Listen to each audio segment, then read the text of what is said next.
Hi. Hello. నమస్తే అందరికి. Welcome to my channel. ఇప్పుడు మనం చెప్పుకోబోతున్న స్టోరీ 'మనసా పలకవే' ఎపిసోడ్ 120.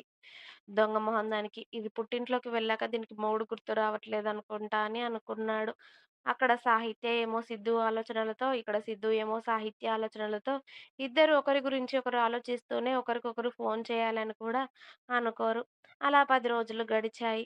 సాహిత్యకి భారంగా గడుస్తున్నాయి పుట్టింట్లో రోజులు.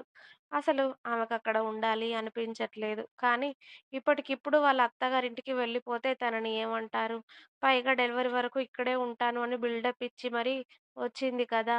అందుకే ఆమెకు ఏం చేయాలో అర్థం కావట్లేదు.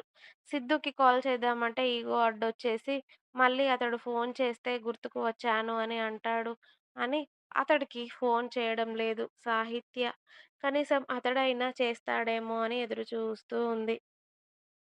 రోజు త్రివేణి గారు, నారాయణ గారు, హిత కాల్ చేస్తున్నా కూడా అక్కడ సిద్ధు ఉన్నట్టు ఏమీ అనిపించట్లేదు. తను సిద్ధు గురించి అడిగితే "నీకు ఫోన్ చేయట్లేదా? నువ్వు అతడికి ఫోన్ చేయట్లేదా?" అని అడుగుతారేమో అని అన్నీ మూసుకొని సైలెంట్‌గా ఉంది. ఇద్దరికిద్దరు మాట్లాడుకుంటున్నారేమో అని అనుకుంటున్నారు అంతా. కానీ ఇక్కడ ఇద్దరు ఒకరినొకరు మిస్ అవుతున్నారని ఎవరికీ తెలియదు కదా! పైగా వాళ్ళు మాట్లాడుకోవట్లేదని కూడా ఎవరికీ తెలియదు. అప్పటికే వాళ్ళ అన్నయ్యలు, వదినలు, చింటూ, ప్రిన్సీ, వాళ్ళ అమ్మ, నాన్న అందరూ ఎంత బాగా చూసుకున్నా కూడా సాహిత్యకి మనసొప్పడం లేదు. సిద్ధు మాట్లాడకపోతే. ఆఖరికి జానకమ్మ రఘుపతి గారు కూడా రోజు వీడియో కాల్ చేసి మాట్లాడుతున్నారు. కానీ సాహిత్య ఎందుకు డల్‌గా ఉంటుంది అన్న సంగతి అందరికీ అర్థమైంది. అది సిద్ధు గురించని కూడా ఆశకి, తారకైతే పూర్తిగా అర్థమైపోయింది.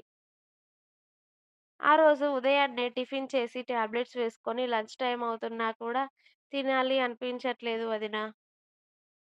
నేను కాసేపు అయ్యాక తింటాను. డిస్టర్బ్ చేయకండి నన్ను. కాసేపు పడుకుంటాను అని సాహిత్య తన రూమ్‌లోకి వెళ్లి పడుకుంది. సిద్ధు గురించే డల్‌గా అందరికీ అర్థమవుతున్నా కూడా ఏం చేయలేకపోయారు అందరూ. అదే విషయం గురించి ఆలోచిస్తూ ఉన్న సమయంలో సిద్ధు ఆ ఇంటి గుమ్మం ముందు నిలబడగానే "సిద్ధూ! వచ్చేసావా నువ్వు?" అని తార అడుగుతూ ఉంటే, "అల్లుడు గారు రండి అక్కడే ఆగిపోయారే" అని రాణి గారు సిద్ధుని చూసి సంబరపడుతూ ఉంటే, "రండి అల్లుడు గారు" అని పిలిచారు సారథి గారు కూడా. "రండి బావ" అని అశోక్, కేశవ్ కూడా పిలవడంతో, "అబ్బో! మర్యాదలు బానే చేస్తున్నారు గదా!" అని అతడి మనసులోనే అనుకోని, "సాహిత్య ఎక్కడత్తయ్య కనిపించట్లేదు" అని చుట్టూ చూస్తూ అడిగాడు సిద్ధు. "ఆవిడ ఇక్కడికొచ్చినట్టే గాని అసలు మాతో మాటలు కూడా మాట్లాడట్లేదు. ఎప్పుడూ నీ గురించే ఆలోచిస్తూ డల్‌గా ఉంటుంది సిద్ధు. కొద్ది రోజుల్లోనే నీ మీద ఎంత ప్రాణం పెట్టేసుకుందో అర్థమవుతుంది. నిజం చెప్పాలి అంటే నువ్వు లేకపోతే తను ఉండలేదని కూడా అర్థమవుతుంది. అస్సలేం తినట్లేదు. నీ గురించే ఆలోచిస్తుంది. ఇదిగో ఇప్పుడు భోజనం చేయమంటే కూడా నాకు ఆకలిగా లేదు అని పడుకుంది సైలెంట్‌గా. నువ్వు వెళ్ళి ఒకసారి కనిపించు సిద్ధు.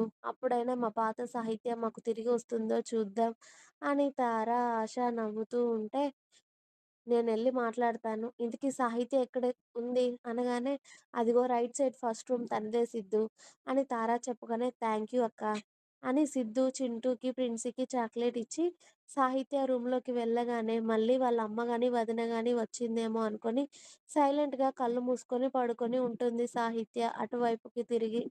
ఇక్కడ నా గురించి ఆలోచిస్తావు గానీ నాకు ఫోను చేయడానికి ఏం మాయరోగం వచ్చిందే నీకు? అని సిద్ధు అతడి మనసులో అనుకుంటూ వెళ్లి సాహిత్య పక్కన కూర్చున్నాడు.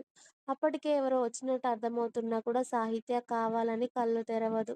ఆమె అంత క్యూట్‌గా పడుకోవడంతో సిద్ధు ఆమె బుగ్గ మీద ముద్దు పెట్టగానే సాహిత్య షాక్ అయ్యి కళ్ళు తెరిచింది. వెంటనే కంగారుగా కళ్ళు తెరిచి చూసేసరికి సిద్ధు ఆమెకు అతి దగ్గరగా ఉండి నవ్వుతూ ఆమెను చూస్తూ ఉంటే సిద్ధు అని అతడి బుగ్గ మీద చేయి వేయగానే అతడి గరుకు గడ్డం ఆమె అరచేతికి షార్ప్‌గా గుచ్చుకుంది. "ఓయ్! నువ్వు నిజంగానే వచ్చావా?" అని సాహిత్య స్పీడ్‌గా లేచి కూర్చోవాలి అని అనుకుంటుంటే, "పిచ్చిదానా! మెల్లిగా లేవవే! నార్మల్ మనిషివి అనుకుంటున్నావా ఇప్పుడు నువ్వు?" అని సిద్ధు సీరియస్ అవుతూ ఉన్నాడు. "నాకు తెలుసురా నువ్వు మళ్ళీ నీ బేబీ కోసమే వచ్చావని. నీకు నా మీద ప్రేమెక్కడ ఉంది? మళ్ళీ నీ బేబీ నా కడుపులో ఎలా ఉందో ఏంటో అని చూసుకోవడానికొచ్చేసావు. అంతే కదా! నేనంటే ప్రేమ లేదురా.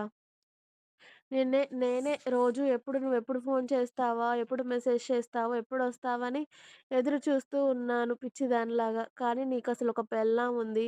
అది పుట్టింటికెళ్ళింది. అదక్కడ ఎలా ఉందో ఏంటో?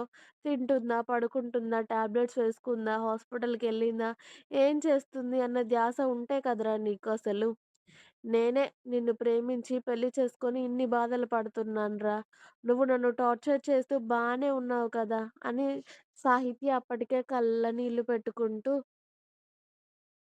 సిద్ధు వచ్చాడు అన్న సంతోషంలో, బాధలో ఏదో తెలియని ఫీలింగ్‌లో అతడిని ఇష్టం వచ్చినట్టు తిడుతూ ఉంటే, ఆమె తిట్టినంత సేపు సైలెంట్‌గా ఉన్న సిద్ధు బుగ్గ కింద చెయ్యి పెట్టుకొని ఆమె తిడుతూ ఉంటే హాయిగా చూస్తూ 10 నిమిషాల తర్వాత ఆమె తిట్ల ప్రవాహం అప్పుడు ఆగడంతో అయిపోయిందా?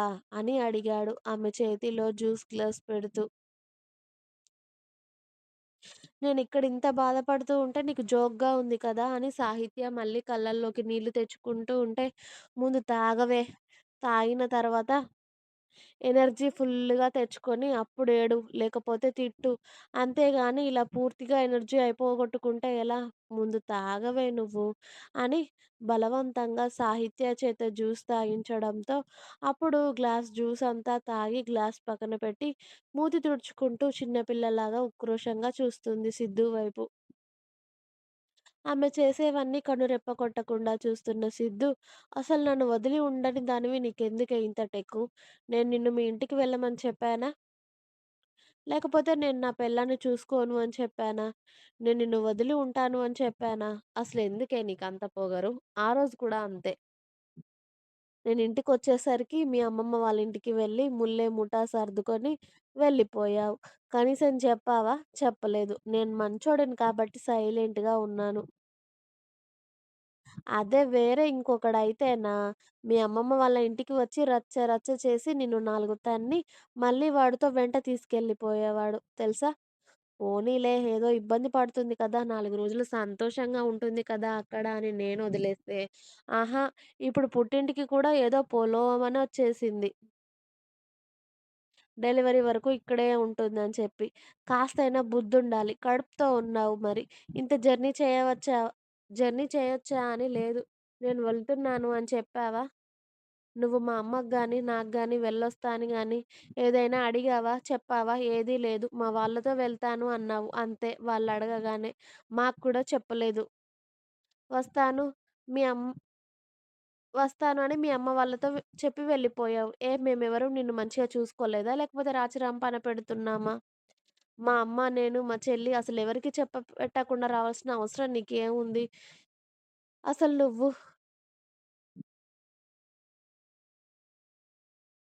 నన్ను చూడకుండా ఉండలేవు. నన్ను వదిలి ఉండలేవు. అదంతా నాకు తెలుసు. నీ తిక్క కుదరాలనే నేను కూడా సైలెంట్‌గా ఉన్నానే ఇన్ని రోజులు. ఇంకా ఎన్ని రోజులు ఉంటావో ఉండు. డెలివరీ వరకు నువ్విక్కడ ఉంటాను అన్నా కూడా నాకేమి ఇబ్బంది లేదులే అని అన్నాడు సిద్ధు. ఇంకా ఉంది. మీకు నా స్టోరీస్ నచ్చినట్టయితే ప్లీజ్ లైక్ చేయండి. అలాగే ఛానెల్‌ని తప్పకుండా సబ్స్క్రైబ్ చేయండి ప్లీజ్.